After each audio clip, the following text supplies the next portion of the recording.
ॐ जडाधरं पाण्डुरङ्गं शूलहस्तं कृपानिधिं सर्वरोगहरं देवं दत्तात्रेयम् अहं भजेत्. ഗുരുപരമ്പരയ്ക്കും ശ്രീ പി കേശവൻ നമ്പൂതിരിക്കും പ്രണാമം. ശ്രീപാദ ശ്രീവല്ലഭ ചരിതാമൃതാകാരേണ ഗുരുദത്താത്രേയ ശ്രീപാദ ശ്രീവല്ലഭ പരബ്രഹ്മണേ നമഃ. അധ്യായം 6 സംഗ്രഹമാണ് നരസാവധാനിയുടെ കഥ.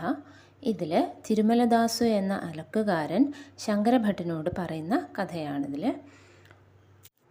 പ്രഭാവലയം ദർശിക്കുന്ന ഒരു യോഗി അപ്പലരാജശർമ്മയുടെയും സുമതി മഹാറാണിയുടെയും വിവാഹം, അപ്പലരാജശർമ്മയുടെ പൂർവ്വജന്മത്തെക്കുറിച്ചുള്ള ഓർമ്മ, അതുപോലെ ശ്രീപാദൻ്റെ ജനന സമയത്തെ അത്ഭുതങ്ങൾ, ബാല്യലീല, പീഠികാപുരത്ത് കോളറ വ്യാപിക്കുന്നത്, പിന്നെ നരസാവധാനിയുടെ ചീരയുടെ കഥ, ഇതൊക്കെയാണ് ഈ അധ്യായത്തിൽ പ്രധാനമായിട്ടും പറഞ്ഞിരിക്കുന്നത്.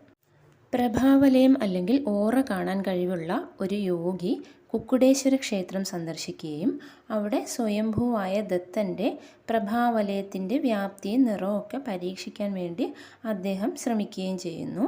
അന്നേരം ശ്രീവല്ലഭൻ്റെ ദർശനമാണ് അദ്ദേഹത്തിന് കിട്ടിയത്. ആ മൂർത്തി യോഗിയോട് പറയുകയാണ്, നീ ഇങ്ങനെ അന്യരുടെ സൂക്ഷ്മ ശരീരത്തിൻ്റെ ദൂരവ്യാപ്തി കണക്കാക്കാനുള്ള ശ്രമത്തിൽ നിൻ്റെ ജീവിതം പാഴാക്കുകയാണ്. നീ നിന്നെക്കുറിച്ച് ചിന്തിക്കൂ, നിൻ്റെ മരണസമയം അടുത്തിരിക്കുകയാണ്. അതുകൊണ്ട് നീ മോക്ഷപ്രാപ്തിക്കുള്ള മാർഗങ്ങളെക്കുറിച്ച് ചിന്തിക്കണമെന്ന് പറയുകയാണ്. ഇത് കേട്ട് ഈ യോഗിയുടെ പഴയ വാസനകളൊക്കെ നശിക്കുകയും അദ്ദേഹത്തിൻ്റെ ആ കഴിവ് ശ്രീവല്ലഭനിൽ ലയിക്കുകയും ചെയ്യുന്നുണ്ട്. അടുത്തതായിട്ട് ശ്രീവർമ്മയുടെ ഗായത്രി എന്നു പേരുള്ള കപില പശുവിനെ കാണാതാവുകയും അതിനെക്കുറിച്ച് ജ്യോതിഷ പണ്ഡിതനായ ബാപ്പന്നാരുലുവിനോട് അന്വേഷിക്കുകയും ചെയ്തു. അപ്പോൾ അദ്ദേഹത്തിൻ്റെ ശക്തി കാരണം അദ്ദേഹം ഈ പശു ശ്യാമളാംബപുരം എന്ന സ്ഥലത്തെ കശാപ്പുകാരൻ്റെ അടുത്തുണ്ട്, ആരെങ്കിലും പോയി പശുവിനെ വീണ്ടെടുത്തില്ലെങ്കിൽ അത് കൊല്ലപ്പെടും. എന്നാൽ ശ്രീവർമ്മ ബാപ്പന്നാരുലുവിനോട് ഒരു വ്യവസ്ഥ വയ്ക്കുകയാണ്. ഈ പറഞ്ഞതുപോലെ ആരെങ്കിലും പോയി ആ പശുവിനെ തിരിച്ചു കൊണ്ടുവരികയാണെങ്കിൽ ഈ ബാപ്പന്നാരുലു 3 പുട്ട്ല ഭൂമി വാസയോഗ്യമായ ഭവനവും സമ്മാനമായിട്ട് സ്വീകരിക്കണം എന്ന് പറഞ്ഞു. എന്നാൽ അദ്ദേഹം ധർമ്മസങ്കടത്തിലായി. ഇങ്ങനെ സ്വീകരിച്ചില്ലെങ്കിൽ പശു കൊല്ലപ്പെടും, തനിക്ക് ഗോഹത്യാ പാപം ഉണ്ടാകും.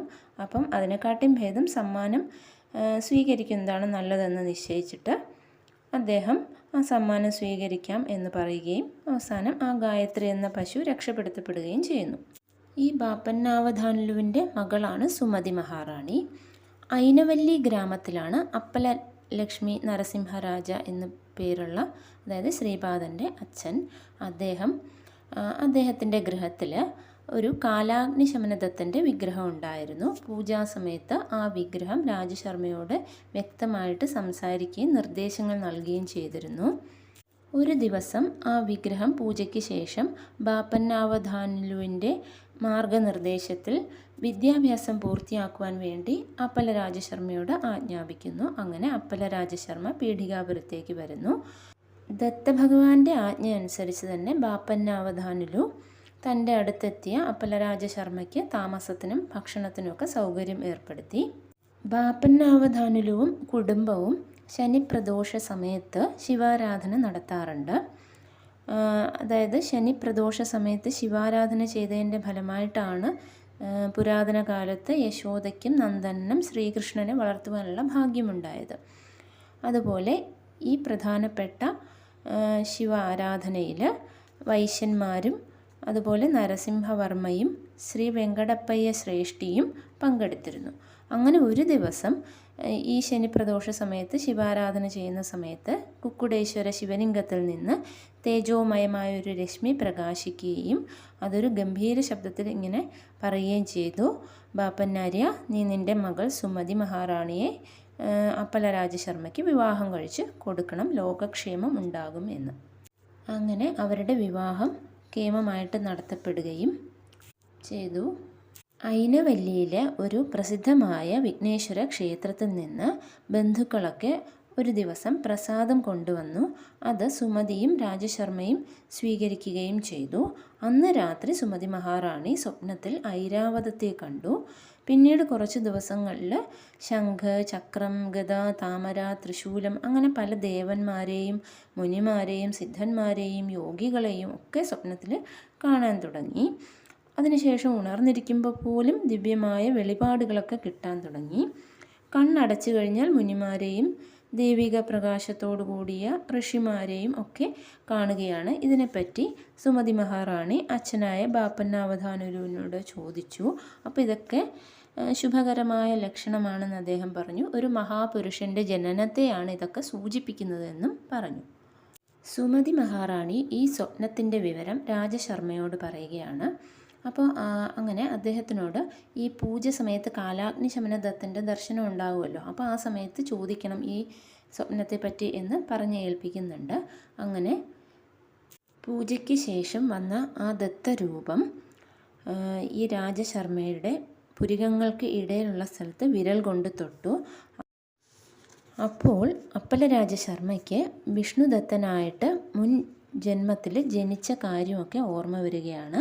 ഭാര്യ സുശീല എന്നു പേരോടുള്ള സോമദേവമ്മയായിട്ട് ജനിച്ചതും രാജശർമ്മയുടെ ബോധത്തിൽ തെളിഞ്ഞു. അപ്പോൾ ശ്രീദത്തൻ പറഞ്ഞു, ആ യുഗത്തിൽ ഞാൻ നിങ്ങളുടെ മുമ്പിൽ വന്നപ്പോൾ എന്ത് ആഗ്രഹമുണ്ടെങ്കിലും ചോദിച്ചു കൊള്ളാൻ പറഞ്ഞിരുന്നു. പക്ഷെ നിങ്ങളൊരു കൃത്യമായിട്ട് ആഗ്രഹമൊന്നും എന്നോട് പറഞ്ഞില്ല. പക്ഷെ നിങ്ങളുടെ പിതൃക്കളുടെ ശ്രാദ്ധത്തിന് ഭക്ഷണം കഴിക്കാൻ നിങ്ങൾ എന്നെ അങ്ങോട്ടേക്ക് ക്ഷണിച്ചു. സൂര്യൻ്റെയും അഗ്നിയുടെയും കൂടെ ഞാൻ ആഹാരം കഴിച്ചു. നിങ്ങളുടെ പൂർവികർക്ക് ഞാൻ ബ്രഹ്മലോകപ്രാപ്തി നൽകി. അതിനുശേഷം ഞാൻ ശ്രീപാദ ശ്രീവല്ലഭനായിട്ട് അവതാരമെടുക്കാനായിട്ട് പോയി. അങ്ങനെ 100 വർഷങ്ങളായിട്ട് ഞാൻ യോഗികൾക്കും മഹാപുരുഷന്മാർക്കുമൊക്കെ ശ്രീപാദ ശ്രീവല്ലഭനായിട്ട് ദർശനം കൊടുത്തുകൊണ്ടിരിക്കുകയാണ്. ഇനി ത്രേതായുഗത്തിൽ ഭരദ്വാജ മഹർഷി പീഠികാപുരത്ത് സവിതൃകാഠക ചയനയജ്ഞം നടത്തിയിട്ട് ആ ഹോമഭസ്മം പർവ്വതങ്ങളായിട്ട് കുന്നുകൂടി. ഹനുമാനാണെങ്കിൽ ആ ഭസ്മത്തെ സ്വർഗത്തിലേക്കും ഭൂമിയിലേക്കും പാതാള ലോകങ്ങളിലേക്കുമൊക്കെ കൊണ്ടുപോയി. ആ കൊണ്ടുപോകുന്ന സമയത്ത് കുറച്ച് ഭാഗം ഗന്ധർവ നഗരത്തിൽ വീണു. ഭീമാ നദിയുടെയും അമരജ നദിയുടെയും സംഗമസ്ഥലമായ ആണ് ഈ ഗന്ധർവ നഗരം എന്ന് പറയുന്നത്. അങ്ങനെ ആ ഗന്ധർവ നഗരത്തിൽ താൻ ഇനി നൃസിംഹ സരസ്വതിയായിട്ട് ജനിക്കുന്ന സമയത്ത് പല അത്ഭുതങ്ങളും കാണിക്കുമെന്നും അതിനുശേഷം ഒരു 300 കൊല്ലം കദളീവനത്തിൽ തപോസമാധിയിൽ കഴിയും. അതിനുശേഷം സ്വാമി സമർത്ഥനായിട്ട് ജനിക്കും. അതിനുശേഷം ശനി മീനരാശിയിൽ പ്രവേശിക്കുമ്പോൾ ഈ നശ്വര ശരീരം വെടിയും. ഇത്രയും കാര്യങ്ങൾ അന്നേരം ദത്തഭഗവാൻ അപ്പല രാജശർമ്മയ്ക്ക് പറഞ്ഞു കൊടുക്കുന്നുണ്ട്. ഈ പ്രഖ്യാപനങ്ങളൊക്കെ അപ്പല രാജശർമ്മ ഭാര്യയായ സുമതി മഹാറാണിയോട് പറയുന്നുണ്ട്. ഇതറിഞ്ഞപ്പോൾ ബാപ്പന്നാവധാനുലു പറഞ്ഞു, ഈ പൂർവികരുടെ ശ്രാദ്ധത്തിന് ദത്തഭഗവാനും സൂര്യഭഗവാനും അഗ്നിഭഗവാനും ഒക്കെ ഭക്ഷണം കൊടുക്കാൻ കഴിഞ്ഞ പുണ്യാത്മാവാണ് ഈ അപ്പല രാജശർമ്മ. അതുകൊണ്ട് ഈ ജന്മത്തിൽ ദത്തൻ ഏത് രൂപത്തിൽ ആഹാരം ആവശ്യപ്പെട്ട് വരാൻ സാധ്യതയുണ്ട്. ഏത് രൂപത്തിലും ആഹാരം ആവശ്യപ്പെട്ട് വന്നേക്കാം. അതുകൊണ്ട് ഒരു പൂർവികരായ ആത്മാക്കളുടെ ഓർമ്മയ്ക്കായി നടത്തുന്ന ചടങ്ങുകളുടെ ദിവസമായാൽ പോലും അതിഥികൾ ഭക്ഷണം കഴിച്ച് കഴിഞ്ഞിട്ടില്ലെങ്കിൽ പോലും ഒരു സംശയവും കൂടാതെ ദത്തന് ഭക്ഷണം കൊടുക്കണം. സുമതിയോടും പ്രത്യേകം ഈ കാര്യങ്ങൾ ഓർമ്മ വയ്ക്കാൻ ബാപ്പന്നാവധാനുലു പറയുന്നുണ്ട്. അതിനുശേഷം ഒരു മഹാലയ അമാവാസി ദിവസം രാജശർമ്മ പിതൃശ്രാദ്ധത്തിന് വേണ്ടി കാര്യങ്ങളൊക്കെ ചെയ്യുകയായിരുന്നു. ആ സമയത്ത് ഭവതി ഭിക്ഷാം ദേഹി എന്ന് ആവശ്യപ്പെട്ടുകൊണ്ട് ഒരു അവധൂതൻ വരുന്നുണ്ട്, ഭിക്ഷ ചോദിക്കുന്നുണ്ട്. അപ്പം അങ്ങനെ സുമതി മഹാറാണി അവധൂതന് ഭിക്ഷ കൊടുക്കുകയും എന്ത് വരം വേണമെങ്കിലും ചോദിച്ചു കൊള്ളുവാൻ അദ്ദേഹം പറയുകയും ചെയ്തു. അപ്പോൾ സുമതി മഹാറാണി പറഞ്ഞു, അങ്ങ് അവധൂതനാണല്ലോ, അപ്പോൾ ഭൂമിയിൽ അടുത്ത് തന്നെ ശ്രീപാദ ശ്രീവല്ലഭൻ്റെ അവതാരം ഉണ്ടാകുമെന്നൊക്കെ കേൾക്കുന്നുണ്ട്. അപ്പോൾ ഏത് രൂപത്തിലാണ് ഇപ്പോൾ ദത്തഭഗവാൻ സഞ്ചരിക്കുന്നത് എന്ന് ചോദിക്കുന്നതാണ്. അപ്പോൾ ഈ ലോകം മുഴുവൻ കുലുങ്ങുമാറ് ഉറക്ക ചിരിച്ചുകൊണ്ട് അവധൂതൻ പെട്ടെന്ന് ഈ ശ്രീപാദൻ്റെ രൂപം രൂപദർശനം സുമതി മഹാറാണിക്ക് കൊടുക്കുകയാണ്. 16 വയസ്സ് മാത്രം പ്രായമുള്ള ഒരു ചെറുപ്പക്കാരൻ്റെ മുനിയുടെ രൂപത്തിൽ പ്രത്യക്ഷപ്പെടും. ശ്രീവല്ലഭനെ അവധൂത വേഷത്തിൽ കാണുവാൻ നിങ്ങൾ ആഗ്രഹിച്ചതുകൊണ്ടാണ് ഞാനിപ്പോൾ ആ ആഗ്രഹം സാധിപ്പിക്കുവാനായിട്ട് ശ്രീവല്ലഭ ദർശനം നൽകുന്നത്. നിങ്ങൾ എനിക്കിപ്പോൾ ഭക്ഷണം തന്നു, അതുകൊണ്ട് അതിന് പകരമായിട്ട് നിങ്ങളുടെ എന്ത് ആഗ്രഹം വേണമെങ്കിലും ചോദിച്ചു കൊള്ളുവാൻ പറയുന്നുണ്ട്. അപ്പോൾ ഈ മംഗളകരമായ ശ്രീവല്ലഭൻ്റെ രൂപം കണ്ട് സുമതി മഹാറാണി അദ്ദേഹത്തിൻ്റെ കാൽക്കൽ വീണു. ശ്രീവല്ലഭൻ അവരെ പിടിച്ച് എഴുന്നേൽപ്പിച്ചു. ഒരമ്മ കുട്ടിയുടെ കാൽക്കൽ വീഴുക എന്നത് അസംബന്ധമായ കാര്യമാണ്, അത് കുട്ടിയുടെ ആയുർദൈർഘ്യം കുറയാൻ കാരണമാകും എന്ന് പറഞ്ഞു. അപ്പോൾ ശ്രീവല്ലഭൻ എന്നെ അമ്മേ എന്ന് വിളിച്ചത് കാരണം സുമതി മഹാറാണി പറഞ്ഞു, താങ്കൾ ഞങ്ങളുടെ മകനായിട്ട് ജനിക്കണമെന്ന് പറഞ്ഞു. അങ്ങനെയാകട്ടെ എന്ന് ശ്രീപാദനും തുടർന്നു. നിങ്ങളിപ്പോൾ കണ്ട അതേ രൂപത്തിൽ ഞാൻ ജനിക്കുമെന്നും ഇങ്ങനെ അമ്മ മകൻ്റെ കാലിൽ വീഴുക എന്നത് മകൻ്റെ ജീവിത കാലയളവ് കുറയ്ക്കുന്നതായതുകൊണ്ട് താൻ 16 വയസ്സ് വരെ മാത്രമേ നിങ്ങളുടെ കൂടെ ഉണ്ടാവുകയുള്ളൂ. നിങ്ങൾ എന്നെ വിവാഹത്തിനോ മറ്റു കാര്യങ്ങൾക്കോ നിർബന്ധിക്കുകയാണെങ്കിൽ ഞാൻ നിങ്ങളുടെ ഇച്ഛയ്ക്കനുസരിച്ച് ആ ഗൃഹത്തിൽ നിൽക്കുകയില്ല. ഞാൻ സന്യാസിയായിട്ട് യഥേഷ്ടം സഞ്ചരിക്കുവാനാണ് ആഗ്രഹിക്കുന്നത്, എന്നെ അതിന് അനുവദിക്കണമെന്നും ശ്രീപാദൻ പറയുന്നു. ഇത്രയും പറഞ്ഞിട്ട് ശ്രീപാദൻ അവിടെ നിന്ന് പോയി. ഈ കാര്യങ്ങളെല്ലാം സുമതി മഹാറാണി അപലരാജശർമ്മയോട് പറഞ്ഞു. വൈശ്യന്മാർക്ക് ഉപനയനത്തിന് അല്ലെങ്കിൽ വൈദികമായ പൂണൂൽ ധാരണത്തിന് അധികാരമുണ്ടോ എന്നത് ഒരു പ്രധാനപ്പെട്ട ചർച്ചാ വിഷയമായി മാറി. ബ്രാഹ്മണ പണ്ഡിത് പരിഷത്ത് കൂടി. അതിൽ പങ്കെടുക്കാനായിട്ട് ബംഗാളിൽ നിന്ന് അശുതോഷ് എന്നൊരു പണ്ഡിതൻ പാതകയ ക്ഷേത്രത്തിലേക്ക് വരുന്നുണ്ട്. അദ്ദേഹത്തിൻ്റെ കയ്യിൽ പ്രാചീന നാഡീഗ്രന്ഥങ്ങൾ ഉണ്ടായിരുന്നു.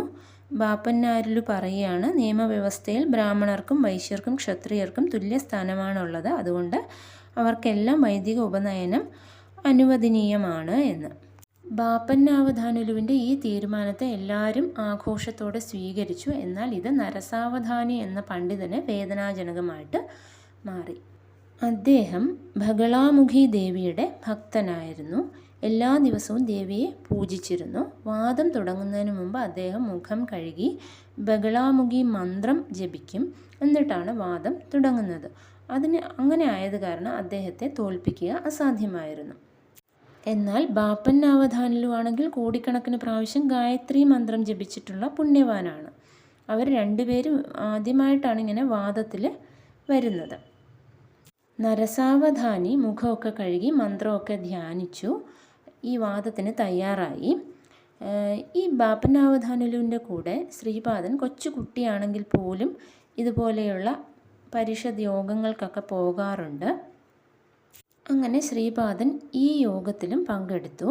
എന്നാൽ ഈ ശ്രീപാദൻ്റെ സാന്നിധ്യം നരസാവധാനിയെ അസ്വസ്ഥനാക്കി.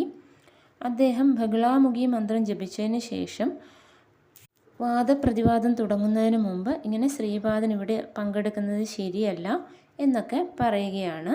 ശ്രീപാദൻ അവിടേക്ക് വന്നത് എന്തിനാണ് എന്നൊക്കെ ചോദിക്കുകയാണ്. ശ്രീപാദൻ പുറത്തു പോകണമെന്ന് നരസാവധാനി ഗർജിച്ചു.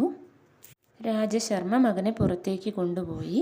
എന്നാൽ വാദം തുടങ്ങാൻ ആഗ്രഹിച്ച നരസാവധാനിക്ക് ഒന്നും പറയാൻ കഴിഞ്ഞില്ല. വായിൽ നിന്ന് ഒരു വാക്കുപോലും പുറത്തു വന്നില്ല. ഇതൊക്കെ കണ്ട അശുതോഷ് രസിച്ച് ചിരിച്ചു. ബാപ്പന്നാവധാനുലുവിൻ്റെ തീരുമാന യോഗം അംഗീകരിച്ചു. അങ്ങനെ വൈശ്യന്മാർക്ക് വൈദിക ഉപനയനം വിധിക്കപ്പെട്ടു. അശുതോഷിൻ്റെ കൈവശമുണ്ടായിരുന്ന നാഡീഗ്രന്ഥത്തിൽ സാന്ദ്രസിന്ധു വേദത്തിൽ പറഞ്ഞിരിക്കുന്ന ഗണിതശാസ്ത്ര നിയമം അനുസരിച്ച് വേണം ശ്രീവല്ലഭൻ്റെ ജനനസമയം കണക്കാക്കുവാൻ എന്ന് പറഞ്ഞിട്ടുണ്ട്. സമയമാകുമ്പോൾ ത്രിപുരക്കാരനായ ജൈനമതത്തിൽ ഉൾപ്പെട്ട അക്ഷയകുമാർ വഴിയായി ആ ജാതകം പീഠികാപുരത്ത് എത്തുമെന്നും പറഞ്ഞിട്ടുണ്ട്. അശുതോഷ് ശ്രീവല്ലഭനെ കാണുവാനായിട്ട് അദ്ദേഹത്തിൻ്റെ വസതിയിലേക്ക് പോയി. അന്ന് ശ്രീപാദൻ്റെ ജന്മനക്ഷത്ര ദിവസമായിരുന്നു ചിത്ര നക്ഷത്രം. ആ ദിവസം ആരെന്നെ ആരാധിച്ചാലും എനിക്ക് വളരെ സന്തോഷമാകുമെന്ന് ശ്രീപാദൻ പറയുന്നുണ്ട്. അതിനുശേഷം അശുതോഷ് പറയുകയാണ്, ഈ നരസാവധാനി ബഗളാമുഖിയുടെ ഭക്തനാണ് എന്ന് താൻ മനസ്സിലാക്കി. അദ്ദേഹത്തിൻ്റെ സഹായത്തോടെ അംബികയുടെ ദർശനം സാധിക്കുമെന്ന് ഞാൻ വിചാരിച്ചു. എന്നാൽ ആ ആഗ്രഹം വ്യർത്ഥമായി.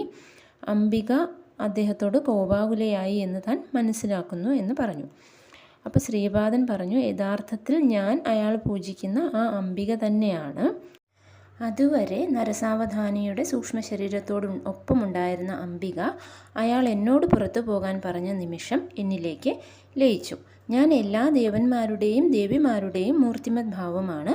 അംബികാ ദർശന ഭാഗ്യം അനുഭവിച്ചുകൊള്ളൂ എന്ന് പറഞ്ഞുകൊണ്ട് ശ്രീപാദ ശ്രീവല്ലഭൻ അശുതോഷിൻ്റെ മുമ്പിൽ ബഗളാമുഖിയുടെ രൂപത്തിൽ പ്രത്യക്ഷനായി.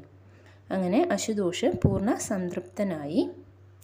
താനിനി മഹാരാഷ്ട്രത്തിൽ വീണ്ടും പുനർജനിക്കും. അന്നേരം അശുതോഷിനെ അനുഗ്രഹിക്കും. അശുതോഷ് തൻ്റെ പ്രധാന ശിഷ്യന്മാരിൽ ഒരാളായിരിക്കുമെന്നും ശ്രീപാദൻ പറഞ്ഞു. അങ്ങനെ ശ്രീപാദൻ്റെ ആജ്ഞ അനുസരിച്ച് അശുതോഷ് പെനുശിലകോനയിലേക്ക് പുറപ്പെട്ടു. ഈ നരസാവധാനിക്ക് ബാപ്പന്നാരുലുവിനോട് ഭയങ്കരമായ കോപമുണ്ടായിരുന്നു. കാരണം ഈ ബഗളാമുഖിയുടെ കൃപ തനിക്ക് നഷ്ടപ്പെടാൻ കാരണം ബാപ്പന്നാരുലു ആണെന്നാണ് അദ്ദേഹം വിചാരിക്കുന്നത്. അതുപോലെ ശ്രീപാദൻ്റെ ജനനസമയത്ത് കണ്ട അത്ഭുത ദൃശ്യങ്ങളും ഇതിൽ പറയുന്നുണ്ട്. ശൈശവം മുതൽ തന്നെ പ്രണവം ജപിക്കുക, തൊട്ടിലിൽ കിടന്ന് കളിക്കുന്ന കാലത്തും ദിവ്യഗ്രന്ഥങ്ങളെക്കുറിച്ച് സംസ്കൃതത്തിൽ സംസാരിക്കുക തുടങ്ങിയ ഒട്ടേറെ അസാമാന്യമായ പ്രവൃത്തികളെ അദ്ദേഹം കാണിച്ചിരുന്നു. അതുപോലെ ശ്രീപാദ ശ്രീവല്ലഭൻ ജനിച്ച ആദ്യ 18 ദിവസങ്ങളിൽ കുട്ടിയെ എവിടെ കിടത്തിയാലും 3 ഭണമുള്ള ഒരു സർപ്പം അതിൻ്റെ ഭണങ്ങൾ ഒരു കുട പോലെ വിടർത്തിപ്പിടിച്ചുകൊണ്ട് കൂടെ നിന്നിരുന്നു. കണ്ണഞ്ചിപ്പിക്കുന്ന ഒരു പ്രകാശമായിട്ടാണ് അദ്ദേഹം അമ്മയുടെ ഗർഭപാത്രത്തിൽ നിന്ന് പുറത്തു വന്നത്. അങ്ങനെ ഒരുപാട് ജനനസമയത്ത് അത്ഭുത ദൃശ്യങ്ങൾ ഉണ്ടായിരുന്നു. ശ്രീപാദൻ്റെ ബാല്യലീലകൾ പറഞ്ഞിട്ടുണ്ട്. ജനിച്ച് ഏതാനും മാസങ്ങൾ പ്രായമുള്ളപ്പോൾ മുതൽ കുട്ടി മുത്തച്ഛനായ ബാപ്പന്നാരുലുവിൻ്റെ കൂടെ പണ്ഡിത പരിഷത്ത് സമ്മേളനങ്ങളിൽ പോകാറുണ്ട്. കുറച്ച് മാസങ്ങൾ പ്രായമുള്ളപ്പോൾ മുതൽ അനായാസം നടക്കുകയും ധർമ്മശാസ്ത്രാദികളെക്കുറിച്ച് പ്രഭാഷണം ചെയ്യുകയും ഒക്കെ ചെയ്തിട്ടുണ്ട്. തിരുമലദാസ് പറയുകയാണ്, ബാപ്പന്നാരുലുവിൻ്റെയും അപ്പലരാജ ശർമ്മയുടെയും വീടുകളിൽ താനാണ് വസ്ത്രങ്ങൾ അലക്കിയിരുന്നത്. നരസാവധാനിയുടെ ഗൃഹത്തിൽ വസ്ത്രങ്ങൾ അലക്കിയിരുന്ന അലക്കുകാരൻ പ്രായാധിക്യം കൊണ്ട് മരിച്ചുപോയി. അയാളുടെ ഒരു മകനുള്ളത് കോകനദത്തിലേക്ക് കുടിയേറിപ്പാർത്തു. അതുകൊണ്ട് നരസാവധാനിയുടെ വീട്ടിലെ വസ്ത്രങ്ങൾ അലക്കുവാൻ തന്നെ ഏർപ്പെടുത്തി. ഈ നരസാവധാനിയെ ഏതെങ്കിലുമൊക്കെ ദിവസം കാണുകയാണെങ്കിൽ അന്ന് തൻ്റെ വയറാകെ തകരാറിലാകും. തനിക്ക് ഭക്ഷണം കഴിക്കാൻ പോലും കഴിയാതെയാകും. ശുഭകരമായ ആഗ്രഹങ്ങളുള്ള കുടുംബങ്ങളുടെ വസ്ത്രങ്ങൾ അലക്കുവാൻ തനിക്ക് ബുദ്ധിമുട്ടൊന്നും ഉണ്ടായിരുന്നില്ല. അതുകൊണ്ട് നരസാവധാനിയുടെ വസ്ത്രങ്ങൾ താൻ തന്നെ അലക്കാതെ അത് തൻ്റെ മകനായ രഘുദാസുവിനെ ഏൽപ്പിക്കാറാണ് പതിവ്. ബാപ്പന്നാരുലുവിൻ്റെ കുടുംബവുമായിട്ടുള്ള അടുപ്പം കൊണ്ട് താൻ ശുഭകരമായ ആഗ്രഹങ്ങൾ മാത്രമുള്ള ഒരാളായിട്ട് മാറുകയും ആധ്യാത്മികതയുടെ നാളം തന്നിൽ ജ്വലിക്കുകയും ചെയ്തു എന്ന് തിരുമലദാസു പറയുന്നുണ്ട്. എന്നാൽ തിരുമലദാസു സ്വയം അലക്കാതെ മകനെ കൊണ്ടാണ് തൻ്റെ വസ്ത്രങ്ങൾ അലക്കിപ്പിക്കുന്നത് എന്ന് നരസാവധാനി എങ്ങനെയോ അറിയാനിടയായി. താൻ തന്നെ വസ്ത്രം അലക്കണമെന്ന് അദ്ദേഹം കൽപ്പിച്ചു. ശ്രീപാദൻ്റെ നാമം സ്മരിച്ചുകൊണ്ട് നരസാവധാനിയുടെ വസ്ത്രങ്ങൾ അലക്കി. അപ്പോൾ ആ വസ്ത്രങ്ങൾ ധരിച്ചപ്പോൾ നരസാവധാനിക്ക് അസാധാരണമായിട്ട് തൻ്റെ ദേഹത്ത് തേളും വിഷമുള്ള പഴുതാരകളും ഒക്കെ അരിക്കുന്നത് പോലെ തോന്നി. അദ്ദേഹത്തിനത് തീ കൊണ്ടുള്ള വസ്ത്രങ്ങളായിട്ട് തോന്നി. അത് തീയിൽ വെച്ചതുപോലെ തോന്നി. അതുകൊണ്ട് വേറെ ആർക്കും അദ്ദേഹത്തിൻ്റെ കുടുംബത്തിൽ അങ്ങനെ ഒരു അനുഭവം ഉണ്ടായില്ല. അദ്ദേഹം തിരുമലദാസുവിനെ വിളിച്ചു വരുത്തി. ആഭിചാരം കൊണ്ട് എന്തോ ദുർദേവതയെ വസ്ത്രങ്ങളിലേക്ക് കയറ്റി വിട്ടിട്ടുണ്ട്, ഇതിനുള്ള ശിക്ഷ കിട്ടും എന്നൊക്കെ പറഞ്ഞ് ഈ പ്രശ്നം ന്യായാധിപൻ്റെ മുമ്പിൽ എത്തിച്ചു. പക്ഷേ ന്യായാധിപൻ തിരുമലദാസുവിനെ കുറ്റവിമുക്തനാക്കി. അതിനുശേഷം തൻ്റെ വീട്ടിൽ തിരിച്ചെത്തിയപ്പോൾ ശ്രീപാദൻ 16 വയസ്സുള്ള ഒരു ചെറുപ്പക്കാരൻ്റെ രൂപത്തിൽ തൻ്റെ വീട്ടിൽ വന്നു. അപ്പോൾ തിരുമലദാസു വിസ്മയത്തോടെ പറഞ്ഞു, അങ്ങ് ഉയർന്ന ബ്രാഹ്മണ ജാതിയിൽ പിറന്നവനാണ്, അങ്ങ് അലക്കുകാർ പാർക്കുന്ന സ്ഥലത്ത് വരുന്നത് നല്ലതല്ല എന്ന്. അപ്പോൾ ശ്രീപാദൻ മറുപടി പറയുന്നത്, ഈ നരസാവധാനി ആരാണെന്നാണ് നിങ്ങൾ വിചാരിക്കുന്നത്? തൻ്റെ തലയിൽ ഒരു അലക്കുകാരൻ്റെ ഭാണ്ഡത്തോട് ഉപമിക്കാവുന്ന പാപത്തിൻ്റെ ഒരു ചുമട് ചുമക്കുന്ന ഒരു അലക്കുകാരനാണ് അയാൾ. എന്നാൽ നിങ്ങൾ ബ്രഹ്മജ്ഞാനം കാക്ഷിക്കുന്ന ഒരു അലക്കുകാരനാണ്. അതുകൊണ്ട് ഞാൻ നിങ്ങളുടെ വീട്ടിൽ വന്നതിൽ യാതൊരു തെറ്റും ഇല്ല. അപ്പോൾ തിരുമലദാസു ശ്രീപാദൻ്റെ പാദങ്ങളിൽ വീണ് തേങ്ങിക്കരഞ്ഞു. അദ്ദേഹം എഴുന്നേൽപ്പിച്ചു, കൈകൾ തലയിൽ വെച്ചു. അപ്പോൾ പൂർവ്വജന്മമൊക്കെ മനസ്സിൽ തെളിയുകയാണ്. തിരുമലദാസുവിൻ്റെ ഉള്ളിലുള്ള യോഗശക്തികൾ ചലനശേഷി നേടുകയും കുണ്ടലിനി ശക്തി ഉത്തേജിതമാവുകയും ചെയ്യുന്നു. ഈ നരസാവധാനി തൻ്റെ വീട്ടിൽ ചീര കൃഷി നടത്തിയിരുന്നു. അത് വളരെ രുചികരമായിരുന്നു. അത് വളരെ വലിയ പ്രതിഫലം കൊടുക്കുന്നവർക്ക് മാത്രമേ കൊടുത്തിരുന്നുള്ളൂ.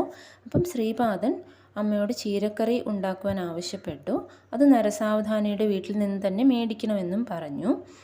അത് അസാധ്യമായ ഒരു കാര്യമാണെന്ന് തോന്നി. അപ്പം മുത്തച്ഛൻ ബാപ്പനാരിൽ പറഞ്ഞു, അങ്ങനെയാണെങ്കിൽ നിന്നെ നാളെ തന്നെ രാവിലെ തന്നെ നരസാവധാനിയുടെ വീട്ടിലേക്ക് ഞാൻ കൊണ്ടുപോകാം, നീ അയാളോട് ആവശ്യപ്പെടണം. അങ്ങനെ അത് തരുന്നില്ല എന്നുണ്ടെങ്കിൽ അതിനെക്കുറിച്ച് നിർബന്ധം പിടിക്കരുത് എന്നും പറയുന്നുണ്ട്. അപ്പോൾ ശ്രീപാദൻ അതൊക്കെ സമ്മതിച്ചു. അങ്ങനെ അവർ അടുത്ത ദിവസം രാവിലെ പോവുകയാണ്. അപ്പോൾ നരസാവധാനി വീടിന് പുറത്ത് വരാന്തയിൽ ഇരിക്കുന്നുണ്ടായിരുന്നു. അദ്ദേഹത്തിന് ഒരു വലിയ കുടുമയുണ്ടായിരുന്നു. ആ സമയത്ത് ഒരു ക്ഷുരകൻ അവിടെ വന്നു നരസാവധാനിക്ക് ക്ഷൗരം ചെയ്യാൻ തയ്യാറാവുമായിരുന്നു. അപ്പം മുത്തച്ഛൻ്റെ ചുമലിലിരുന്നു കൊണ്ട് ശ്രീപാദൻ നരസാവധാനിയെ കൈകൂപ്പി വന്ദിച്ചു. ഈ സംഭവത്തിൽ പെട്ടെന്ന് നരസാവധാനി അമ്പരന്ന് പോയി. ശ്രീപാദൻ്റെ തീക്ഷ്ണ ദൃഷ്ടി നരസാവധാനിയുടെ തലയിലെ ശിഖയിൽ പതിച്ചു. അപ്പോൾ ശിഖ അനായാസം നിലത്ത് വീണു. നരസാവധാനി ആകെ കുഴങ്ങിയ അവസ്ഥയിലായി. ശിഖ എങ്ങനെയാണ് സ്വയം നിലത്ത് വീണത് എന്ന് അദ്ദേഹത്തിന് മനസ്സിലായില്ല. അപ്പം മുത്തച്ഛനോട് ശ്രീപാദൻ പറയുകയാണ്, ഈ നരസാവധാനിക്ക് തൻ്റെ ശിഖ വളരെ പ്രിയപ്പെട്ടതായിരുന്നു. അപ്പം ഇത് സ്വമേധയാ നിലത്ത് വീണു. അപ്പോൾ ഈ സമയത്ത് ഞാൻ ചീരയെക്കുറിച്ച് ചോദിക്കുന്നത് ഉചിതമല്ല. അപ്പോൾ തന്നെ കഠിന ദുഃഖം അനുഭവിക്കുന്ന അയാളെ കൂടുതൽ ക്ലേശിപ്പിക്കുന്നത് ശരിയല്ല. അതുകൊണ്ട് നമുക്ക് തിരിച്ചു പോകാമെന്ന് പറയുകയാണ്. അപ്പോൾ ശ്രീപാദൻ ചീര ഒരിക്കലും ആവശ്യപ്പെട്ടില്ല. അഭിവാദ്യം ചെയ്യുന്നതിലൂടെ ശ്രീപാദൻ കളിച്ച കൗശലം നരസാവധാനിക്ക് മനസ്സിലായി. അദ്ദേഹം ധ്യാനത്തിലിരിക്കുമ്പോൾ അദ്ദേഹത്തെ പോലെ തന്നെ തോന്നിക്കുന്ന തേജസ്വിയായ ഒരാൾ അദ്ദേഹത്തിൽ നിന്ന് പുറത്തു വന്നു. അയാൾ ആരാണെന്നും എവിടേക്കാണ് പോകുന്നതെന്നും നരസാവധാനി ചോദിച്ചു. അപ്പോൾ തേജസ്വിയായ മനുഷ്യൻ പറഞ്ഞു, ഞാൻ നിങ്ങളുടെ ദേഹത്തിലുള്ള പുണ്യ ശരീരമാണ്. നിങ്ങൾ നാളിതുവരെ അസംഖ്യം പ്രാവശ്യം വേദം ജപിച്ചിട്ടുണ്ട്, സ്വയംഭൂതത്തിനെ ആരാധിച്ചിട്ടുണ്ട്. അതേ ദത്തൻ തന്നെ ശ്രീവല്ലഭനായിട്ട് ജനിച്ചപ്പോൾ നിങ്ങൾ അദ്ദേഹത്തെ അവമാനിച്ചു. നിങ്ങൾക്ക് ചീരയോടും നിങ്ങളുടെ കുടുംബയോടും ഉള്ളതിൻ്റെ ലക്ഷ്യത്തിൽ ഒരംശം സ്നേഹമെങ്കിലും ശ്രീപാദനോട് ഉണ്ടായിരുന്നെങ്കിൽ നിങ്ങളുടെ ജന്മം മോചിപ്പിക്കപ്പെടുമായിരുന്നു. അപ്പം നിങ്ങൾ മോഹത്തിൻ്റെ കെട്ടുകൊണ്ട് തളയ്ക്കപ്പെട്ടിരിക്കുകയാണ്. നിങ്ങൾ താമസിക്കാതെ ദാരിദ്ര്യം അനുഭവിക്കും. അത് ഒഴിവാക്കാൻ വേണ്ടിയിട്ടായിരുന്നു ശ്രീപാദൻ നിങ്ങളിൽ നിന്ന് ചീര ദാനം സ്വീകരിക്കാൻ ആഗ്രഹിച്ചത്. അപ്പം അതിനനുസരിച്ച് നിങ്ങൾ ചീര കൊടുത്തിരുന്നെങ്കിൽ ആ ദാരിദ്ര്യം നിർവീര്യമാക്കപ്പെടുമായിരുന്നു. അത് ചെയ്തില്ല. അദ്ദേഹം ഇനി ഒരു അവതാരമെടുക്കും. ആ കാലത്ത് നിങ്ങൾ നിർധനനായ ഒരു ബ്രാഹ്മണനായിട്ട് ജനിക്കും. അന്നും നിങ്ങളുടെ ഗൃഹത്തിൽ ചീര ഉണ്ടായിരിക്കും. ഉചിതമായ സമയത്ത് അദ്ദേഹം നിങ്ങളുടെ ഗൃഹം സന്ദർശിക്കും. അപ്പോൾ നിങ്ങൾ പാകം ചെയ്ത് വിളമ്പുന്ന ചീരക്കറി ഭക്ഷിക്കും. അങ്ങനെ നിങ്ങൾക്ക് അദ്ദേഹം സമ്പത്ത് നൽകും. എന്തായാലും നിങ്ങളെ ഞാനിപ്പോൾ വിട്ടു പോവുകയാണ് എന്ന് ആ സൂക്ഷ്മശരീരം പുണ്യശരീരം പറയുകയാണ്. ശ്രീപാദൻ അഭിവന്ദനം ചെയ്തത് ഈ പുണ്യശരീരത്തെ തന്നിലേക്ക് ലയിക്കാനുള്ള ഒരു ആജ്ഞയായിട്ടായിരുന്നു. അതുകൊണ്ട് ആ പുണ്യശരീരം ശ്രീപാദനിൽ ലയിക്കുകയും പാപം മാത്രം നരസാവധാനിയിൽ അവശേഷിക്കുകയും ചെയ്തു. അങ്ങനെ നരസാവധാനിയുടെ ജീവിതനില ക്ഷയിക്കുവാൻ തുടങ്ങി. അതിനുശേഷം പീഠികാപുരത്ത് കോളറ പടർന്നു പിടിക്കുന്ന കാര്യമാണ്. ഈ പ്രശ്നം ബാപ്പന്നാരുലു തൻ്റെ ഉൾക്കണ്ണുകൊണ്ട് കണ്ടു. വായുമണ്ഡലത്തിലെ മലിനീകരണമാണ്, വെള്ളത്തിൻ്റെ പ്രശ്നമല്ല രോഗകാരണമെന്ന് അദ്ദേഹം കണ്ടെത്തി. അതുപോലെ മൃഗബലി ഉപേക്ഷിക്കണം എന്നും ഗ്രാമദേവതയെ പാൽപ്പായസം നിവേദിച്ചുകൊണ്ട് തൃപ്തിപ്പെടുത്തണമെന്നാണ് ശ്രീചരണൻ അവരോട് പറയുന്നത്. ബാപ്പന്നാരിൽ പറഞ്ഞു വലിയൊരു പാത്രം നിറയെ വെള്ളം തൻ്റെ മുമ്പിൽ കൊണ്ടുവന്ന് വയ്ക്കുവാൻ. അദ്ദേഹം ചില മന്ത്രങ്ങളൊക്കെ ജപിച്ചു. അങ്ങനെ വിഷമയമായ കീടങ്ങൾ ഒരു ശബ്ദത്തോടെ പാത്രത്തിലെ വെള്ളത്തിൽ വീണുകൊണ്ടിരുന്നു. അങ്ങനെ വായുമണ്ഡലത്തിലെ മാലിന്യം ചെയ്യപ്പെട്ടു. മാരകമായ രോഗം പീഠികാപുരത്ത് നിന്ന് നിർമ്മാർജ്ജനം ചെയ്യപ്പെട്ടു. ഒരു ഗണേശ ചതുർത്ഥി ദിവസം ശ്രീപാദൻ്റെ ജന്മദിനവുമാണ് അന്ന്. അപ്പോൾ രാജശർമ്മ ഭാര്യയെയും ശ്രീപാദനെയും കൂട്ടി ബാപ്പന്നാരിയുടെ ഗൃഹത്തിലേക്ക് പോയി. എപ്പോഴെല്ലാം ബാപ്പന്നാരിലു ശ്രീപാദൻ്റെ പാദപത്മങ്ങൾ സൂക്ഷിച്ചു നോക്കുവാൻ ശ്രമിച്ചിട്ടുണ്ടോ അപ്പോഴൊക്കെ കണ്ണഞ്ചിപ്പിക്കുന്ന പ്രഭ മൂലം അദ്ദേഹത്തിന് ആ പാദങ്ങളിൽ മഹാവിഷ്ണുവിൻ്റെ ശുഭസൂചകമായ അടയാളങ്ങൾ കാണാൻ കഴിയാതെ പോയി. അന്ന് വെളുപ്പിന് അരി പൊടിക്കുമ്പോൾ നിലത്ത് വീണിരുന്ന തവിടിൽ അദ്ദേഹം ദിവ്യമായ കാലടിപ്പാടുകൾ കണ്ടു. അപ്പോൾ ആരാണ് ഈ വഴി പോയത് എന്ന് ചോദിച്ചു. അപ്പോൾ സുമതി പറഞ്ഞു, അദ്ദേഹത്തിൻ്റെ പ്രിയപ്പെട്ട പൗത്രൻ തന്നെയാണെന്ന് പറയുന്നു. അപ്പോൾ ആ കാൽപ്പാടുകൾ 16 വയസ്സുള്ള ബാലൻ്റേതുപോലെ തോന്നി. അങ്ങനെ ശ്രീപാദ ശ്രീവല്ലഭനെ മടിയിലിരുത്തി സൂക്ഷ്മമായിട്ട് ശ്രീചരണങ്ങളെ നിരീക്ഷിച്ചു. അപ്പോൾ അദ്ദേഹത്തിന് ദത്തൻ്റെ അവതാരമാണെന്ന് തെളിയിക്കുന്ന ദിവ്യമായ അടയാളങ്ങൾ കാണാൻ കഴിഞ്ഞു. പീഠികാപുരത്തെ കുക്കുടേശ്വര ക്ഷേത്രത്തിൽ സ്വയംഭൂദത്തൻ്റെ വിഗ്രഹം നഷ്ടപ്പെട്ടതായിട്ട് ഒരു സംഭവം നടക്കുകയാണ്. അപ്പോൾ അതിനുള്ള കാരണക്കാരൻ നരസാവധാനിയാണെന്ന് എല്ലാവരും പ്രചാരണം നടത്തുകയാണ്. അങ്ങനെ നരസാവധാനിയുടെ വീട് പൂർണ്ണമായിട്ട് പരിശോധിക്കാൻ തീരുമാനിച്ചു. നരസാവധാനിയുടെ വീടിൻ്റെ പല ഭാഗങ്ങളൊക്കെ കിളച്ചു നോക്കി. അപ്പോൾ മനുഷ്യരുടെ തലയോട്ടി ആഭിചാരക്രിയയ്ക്ക് ഉപയോഗിക്കുന്ന സാധനങ്ങളൊക്കെ കിട്ടി. അങ്ങനെ നരസാവധാനി നിരപരാധി ആയിരുന്നെങ്കിലും അദ്ദേഹം ആഭിചാര കർമ്മങ്ങളും ദുഷ്ക്രിയകളും ഒക്കെ ചെയ്യുന്നവനാണെന്ന് മുദ്ര കുത്തപ്പെട്ടു. അദ്ദേഹത്തിൻ്റെ ആരോഗ്യം ദിനംപ്രതി മോശമായിക്കൊണ്ടിരുന്നു. അദ്ദേഹത്തിൻ്റെ വീട്ടിൽ വന്ധ്യയായൊരു പശു ഉണ്ടായിരുന്നു. അതിനെ ഒരു കാളയെപ്പോലെ കൃഷിപ്പണി ആവശ്യങ്ങൾക്ക് ഉപയോഗിച്ചിരുന്നു. അതിന് വേണ്ട പോലെ തീറ്റയൊന്നും കൊടുത്തിരുന്നില്ല. അപ്പം താന്ത്രികൻ ആ പശുവിൽ ഒരു ദുർദേവതയെ നിവേശിപ്പിച്ചു. ഒരു ദിവസം അത് കയർ പൊട്ടിച്ച് വീട്ടിലുള്ളവരെയൊക്കെ ഭയങ്കരമായിട്ട് കുത്തുകയും ചീരത്തോട്ടത്തെ നശിപ്പിക്കുകയും ഒക്കെ ചെയ്തു. നരസാവധാനിയുടെ അമ്മയുടെ ശ്രാദ്ധ ദിവസമായിരുന്ന അന്ന് ഉഴുന്നുകൊണ്ടുള്ള അപ്പവും മറ്റു ചില ഭക്ഷണ സാധനങ്ങളൊക്കെ ഉണ്ടായിരുന്നു. അതെല്ലാം ആ പശു തിന്നു. അപ്പം അതിഥികൾ ഭക്ഷണം കഴിച്ചു കഴിഞ്ഞിരുന്നു. എന്നാൽ കുടുംബാംഗങ്ങൾക്ക് ഭക്ഷണം കഴിക്കാൻ കിട്ടിയില്ല. ശ്രീപാദൻ്റെ നിർദ്ദേശമനുസരിച്ച് അപ്പല രാജശർമ്മ ശ്രീപാദനെയും കൂട്ടി നരസാവധാനിയുടെ വീട്ടിലേക്ക് വന്നു. ആ സമയത്ത് പശുവും നരസാവധാനിയും പുറത്തു വന്നു. പശു ശ്രീപാദന് ചുറ്റും 3 പ്രാവശ്യം പ്രദക്ഷിണം ചെയ്ത് ശ്രീപാദൻ്റെ പുണ്യപാദങ്ങളിൽ പ്രണമിച്ച് പ്രാണൻ വെടിഞ്ഞു. ഈ സംഭവത്തെ അവിടുത്തെ ആൾക്കാർ പല വിധത്തിൽ വ്യാഖ്യാനിച്ചു. ഇതെല്ലാം നരസാവധാനിക്ക് വല്ലാത്ത മനോവേദന ഉണ്ടാക്കി. ആരോഗ്യം ക്ഷയിച്ചു കൊണ്ടിരുന്ന നരസാവധാനി ഒരു ദിവസം മരിച്ചു. നരസാവധാനിയുടെ മൃതശരീരം ശ്മശാനത്തിലേക്ക് കൊണ്ടുപോകപ്പെട്ടു. നരസാവധാനിയുടെ ഭാര്യ ശ്രീപാദൻ്റെ കൈകളിൽ പിടിച്ച് കരഞ്ഞുകൊണ്ട് പറഞ്ഞു, നീ ദത്തനാണെങ്കിൽ ഈ മുത്തച്ഛനെ പുനരുജ്ജീവിപ്പിക്കുക എന്നത് നിനക്ക് അസാധ്യമായ കാര്യമാണോ? ശ്രീപാദൻ തൻ്റെ പുണ്യമായ കൈകൾ കൊണ്ട് അവരുടെ കണ്ണുനീർ തുടച്ചു. എന്നാൽ ഒന്നും പറഞ്ഞില്ല. നരസാവധാനിയുടെ മൂത്ത പുത്രൻ ചിതയ്ക്ക് തീ കൊളുത്തുവാൻ തുടങ്ങുകയായിരുന്നു. അപ്പോൾ ശ്രീപാദൻ്റെ കണ്ണിൽ നിന്ന് 2 തുള്ളി കണ്ണുനീർ തറയിൽ വീണു. ഇടിമുഴങ്ങുന്ന ശബ്ദത്തിൽ ശ്രീപാദൻ പറഞ്ഞു, മരിച്ചുപോയ അച്ഛൻ്റെ ചിതയ്ക്ക് മകൻ തീ കൊടുക്കുന്നത് ഞാൻ കണ്ടിട്ടുണ്ട്. എന്നാൽ ജീവനുള്ള അച്ഛൻ്റെ ചിതയ്ക്ക് തീ കൊടുക്കുന്നത് ഞാൻ കണ്ടിട്ടില്ല. എല്ലാവരും ആശ്ചര്യത്തോടു കൂടി നോക്കി നിന്നു. ശ്രീപാദൻ പതുക്കെ നടന്നു ചെന്ന് നരസാവധാനിയുടെ നെറ്റിയിൽ 2 പുരികങ്ങൾക്കിടയിലുള്ള ഭാഗത്ത് തൻ്റെ തള്ളവിരൽ കൊണ്ട് തൊട്ടു. അതേ വിരൽ കൊണ്ട് തൻ്റെ നെറ്റിയിലും അതേ സ്ഥാനത്ത് തൊട്ടു. അപ്പോൾ നരസാവധാനിക്ക് സാവധാനം ബോധം വീണ്ടെടുക്കപ്പെട്ടു. അങ്ങനെ ശവസംസ്കാര ഘോഷയാത്രയിൽ പങ്കെടുത്ത എല്ലാവരുടെയും കൂടെ നരസാവധാനി മംഗളകരമായ ഒരു ഘോഷയാത്രയിൽ വീട്ടിലേക്ക് തിരികെ പോയി. ശ്രീപാദൻ തൻ്റെ നെറ്റിയിൽ പുരികങ്ങൾക്ക് മധ്യത്തിൽ തൊട്ടപ്പോൾ നരസാവധാനിക്ക് കർമ്മതത്വത്തിൻ്റെ സൂക്ഷ്മമായ രഹസ്യങ്ങളൊക്കെ മനസ്സിലായി. വീട്ടിലുണ്ടായിരുന്ന മച്ചിപ്പശു തൻ്റെ അമ്മയായിരുന്നു. വയസ്സൻ കാള അച്ഛനുമായിരുന്നു. അവർ 2 പേരും നരസാവധാനിയുടെ പ്രായം ചെന്ന പിതൃമാതാവിനോട് മോശമായി പെരുമാറിയത് കൊണ്ടാണ് താഴ്ന്ന ജന്മം എടുക്കുവാനും അടിമകളായി പണിയെടുക്കുവാനും ഇടയായത്. സൂക്ഷ്മലോകങ്ങളുടെ വിശദ വിവരങ്ങളും അടുത്ത ജന്മത്തിൽ ശ്രീപാദൻ തന്നോട് കനിവ് കാണിക്കുകയും ധാരാളം സ്വത്ത് തന്ന് തന്നെ അനുഗ്രഹിക്കുമെന്നും നരസാവധാനി മനസ്സിലാക്കുന്നു. അങ്ങനെ നരസാവധാനി തൻ്റെ ഭാവി വളരെ വ്യക്തമായിട്ട് ആ സമയത്ത് കാണുകയാണ്. ഇത്രയുമാണ് ഈ അധ്യായത്തിൻ്റെ സംഗ്രഹം.